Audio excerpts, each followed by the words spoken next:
这个南投的温泉季要开始咯，11月16，这个礼拜六，国城的北港溪温泉区来拍头阵，会当免费入去陆航，品尝到国城的咖啡。11月23后礼拜六，信义的东埔温泉区来接棒，有烘猪肉，有菜鸡活动。最后一场是伫个埔里的温泉区，将开放到户外 SPA， 互民众免费来体验。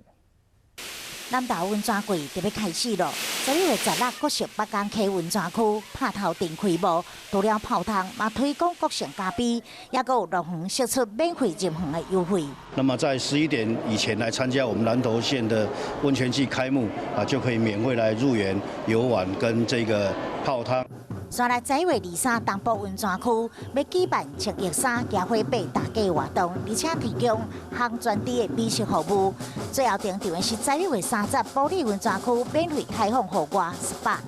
南投县的温泉都是碳酸氢钠，品质相当的优质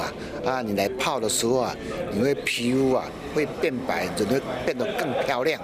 一冬一处南投温泉季，三大温泉区拢有伊的特色，嘛各推出活动，要带动南投冬天季节的观光。